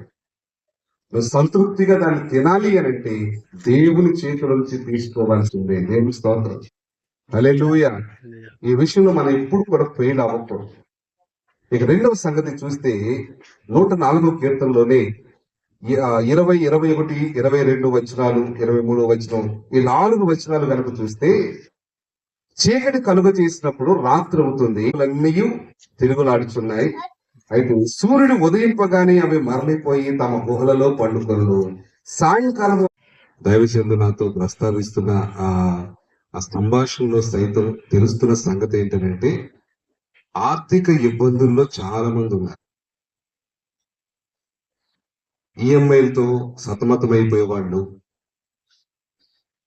ఆర్థికంగా నలిగిపోతున్న వాళ్ళు, కనీస అవసరాలు తీరలేనటువంటి పరిస్థితులు ఉన్నవాళ్ళు, ఇలాగున ఎటువైపు చూసినా కూడా ఒకప్పుడు దేవుని సన్నిధిలో చాలా ఆసక్తిగా ఉన్నవారు, తరచుగా కోటాలు ఏర్పాటు చేసిన వారు, దేవుని పరిచయ కొరకు ధారాళంగా ఇచ్చిన వారు, అలాగే దేవుని కోసం ఎక్కడికైనా అవసరమైతే సెలవు పెట్టి పరుగులు తీసిన వాళ్ళు, ఈ రోజున ఆ ఆసక్తి అంతా తగ్గిపోయి దేవుని సన్నిధికి వచ్చే ఆ సమయాన్ని కూడా సంపాదించడానికే కేటాయించాలి, ఆ టైంను కూడా ఒక రూపాయి పోగు చేయడానికి కేటాయించాలనే పరిస్థితుల్లోకి వెళ్ళిపోతా ఉన్నా. మరి ఇక్కడ పరిస్థితులు ఎలాగున్నా నాకు తెలియదు కానీ ఆ చాలా చోట్ల ఇదే పరిస్థితి కనబడతా ఉంది. నేను ఆలోచిస్తూ ఉన్నాను, మనిషి జీవితంలో సౌకర్యాలు చాలా పెరిగాయి. ఒకప్పుడు మనకి ఇన్ని రోడ్లు లేవు, ఇంత విశాలమైన రోడ్లు లేవు, ఇంత లైటింగ్ లేదు, ఇలాంటి వాహనాలు లేవు, ఇలాంటి టెక్నాలజీ లేదు. ఇవన్నీ కూడా చాలా అభివృద్ధి పదంలోనే మనిషి వెళుతున్నాడు. కానీ మనిషి జీవితంలో ఎప్పుడు చూసినా కూడా ఇబ్బందులే కలుగుతున్నాయి. ఏ వ్యక్తిని కదిపినా కూడా నేను చాలా హ్యాపీగా ఉన్నాను అని చెప్పే పరిస్థితి కనబడడం. ఎంత చెట్టుకు అంత గాలన్నట్లుగా ఎవరికి తగ్గట్లుగా వాళ్ళు ఆర్థిక ఇబ్బందులతో ఏదో ఒక అసంతృప్తితోనే మనిషి జీవిస్తా ఉన్నాడు. అయితే సృష్టిని కనుక తేరిపారో చూస్తే మన చిన్నప్పుడు కాకి గూళ్ళు ఎలాగున్నాయో ఇప్పుడు కూడా కాకి గూళ్ళు అలాగే ఉన్నాయి. ఇంతకుముందు కుక్కలు ఏ ఆహారం తిన్నవో ఇప్పుడు కూడా అవే తింటారు. ఏ పక్షి కూడా తన గూటి యొక్క విధానంలో పెద్ద డెవలప్మెంట్ ఏ కనిపించట్లేదు. జంతువుల యొక్క పరిస్థితుల్లో ఎక్కడ పెద్ద తేడాలేమి కనిపించట్లేదు. జలచరాల విషయంలో మన చిన్నతనంలో లేక ఇప్పుడు వృద్ధుల యొక్క చిన్నతనంలో అవి ఎలాగున్నాయో ఆ పరిస్థితుల్లో కూడా తేడా ఏమి కనిపించట్లేదు. అంటే సృష్టి ఆది నుంచి దేవుడు వాటిని ఏ పరిస్థితుల మధ్యలో ఉంచాడో అవే పరిస్థితుల మధ్యలో నేటికి కూడా అవి చాలా హ్యాపీగా బ్రతుకు. కానీ మనిషి జీవితాన్ని చూస్తే ఒకవైపుగా ఎన్నో ఆశీర్వాదాలు దేవుడు అనుగ్రహిస్తున్నా, అభివృద్ధిని అనుగ్రహిస్తున్నా, జ్ఞానం ఇస్తున్నా, సౌకర్యాలు పెరుగుతున్నా, మనిషి జీవితంలో మాత్రం ఎప్పుడు చూసినా అసంతృప్తి కనబడుతుంది. ఎప్పుడు చూసినా కూడా ఏదో వెళితే కనిపిస్తుంది, ఇంకా ఏదో లేదు, ఇంకా ఏదో ఉంటే బాగుండు. అది ఆలోచన చేస్తే చాలా విచిత్రంగా అనిపిస్తుంది. ఇంత అభివృద్ధి సాధించిన తరువాత కూడా ఇంత వెలితి ఎందుకు కలుగుతుంది మానవుల జీవితంలో? ఇంత అసంతృప్తి ఎందుకు కలుగుతుంది?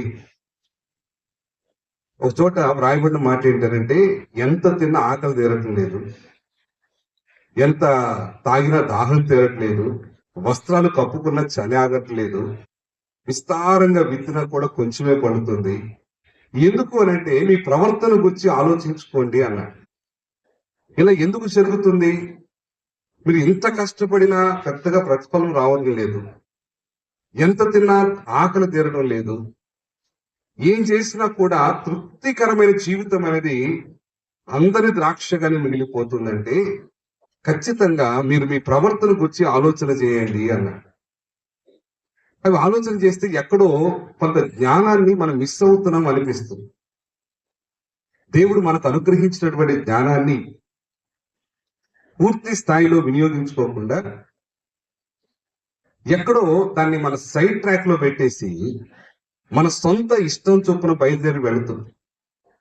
దేవుడు చెప్పనివి చేసేస్తున్నాము, దేవుడు చెప్పినవేమో మానేస్తున్నాం.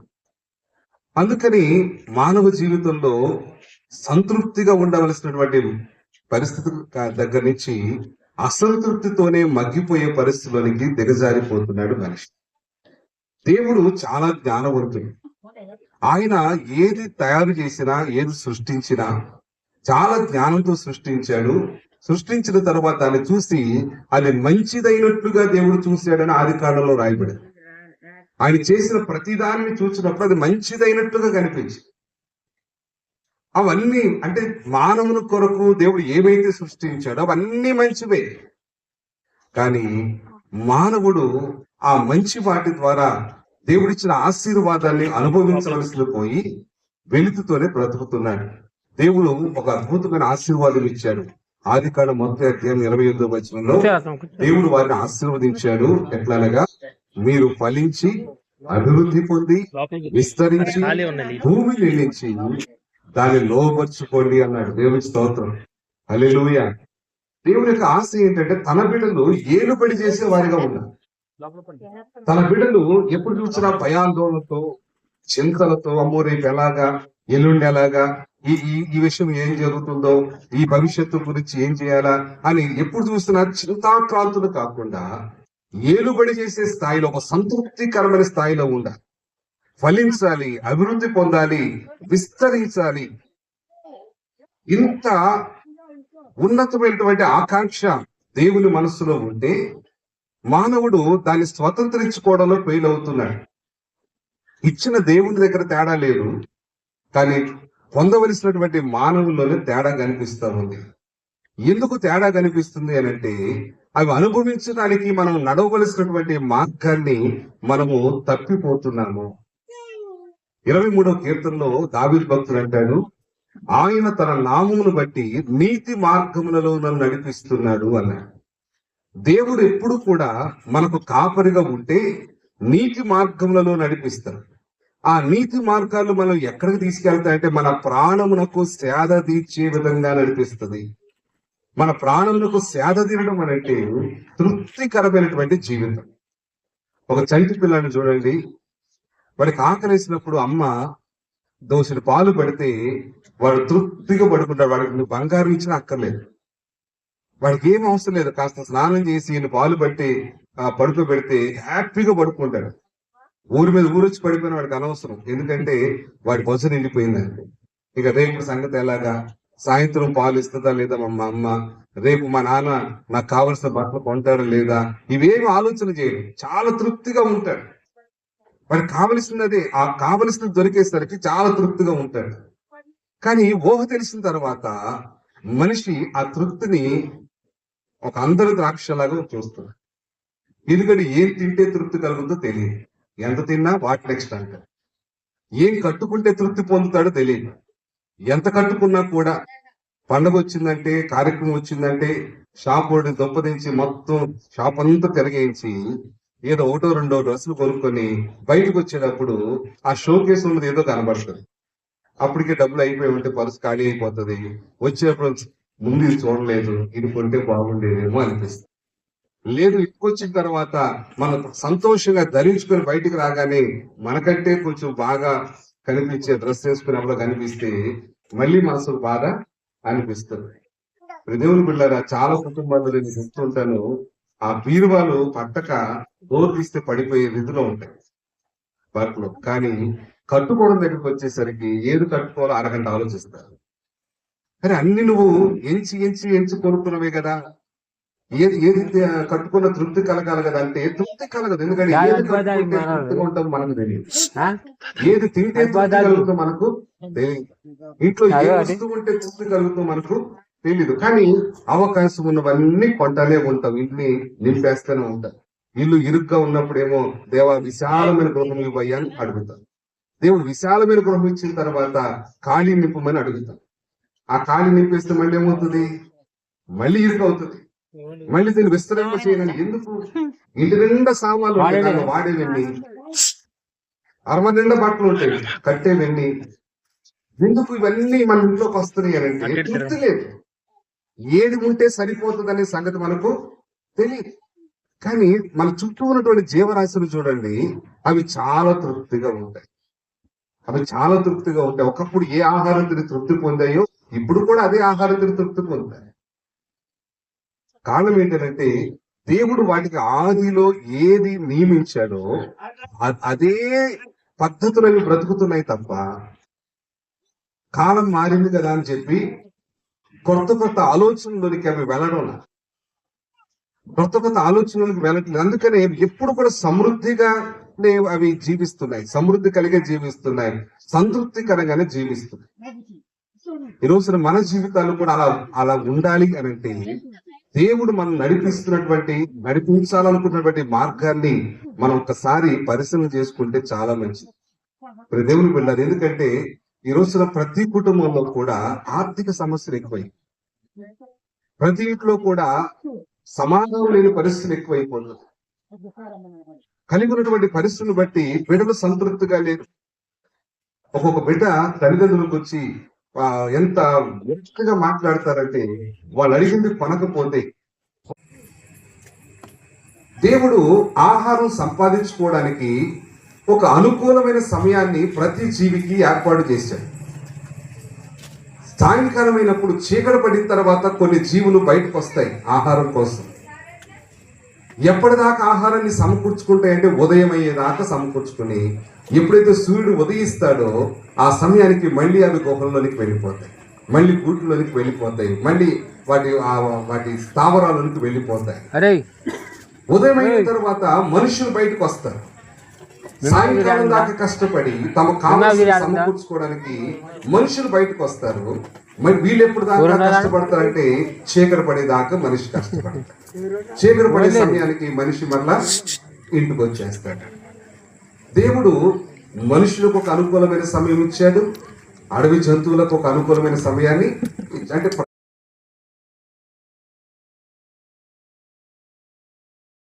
స్తోత్రాలు సమర్పిస్తున్నాయి. నువ్వెంత మంచి దేవుడు నాయన. అణగారిపోతున్న మా జీవితాల్లో అద్భుతమైన ఆశీర్వాదాలను అనుగ్రహించాలని నీ లేఖనాల్లో నుంచి నాయన విలువైనటువంటి జ్ఞానాన్ని మరొక మారు మాకు జ్ఞాపకం చేసినందుకు నీకు స్తోత్రాలు. దాన్ని ఎన్నో మార్లు నీ వాక్యం చదువుతున్నాం కానీ దాన్ని మనసుకు ఎక్కించుకోకపోవడం వలన ఎన్నో ఆశీర్వాదాలు మేము మిస్ అయిపోతున్నాము. మా చుట్టూ ఉన్నటువంటి జీవరాశులు మాకు ఎన్నో పాఠాలు నేర్పిస్తున్నాయి. నోరు వాయలేనటువంటి జీవులు ఎంతో జ్ఞానయుక్తంగా నడుచుకుంటూ నిత్యము సమృద్ధి కలిగి ఉంటున్నాయి. నీ పోలికలో నీ స్వరూపం ముందు నిర్మించబడి నీ ఎంత జ్ఞానవంతులుగా ఉండి కూడా నాయన కొన్నిసార్లు మా జ్ఞానాన్ని ఉపయోగించట్లేదు.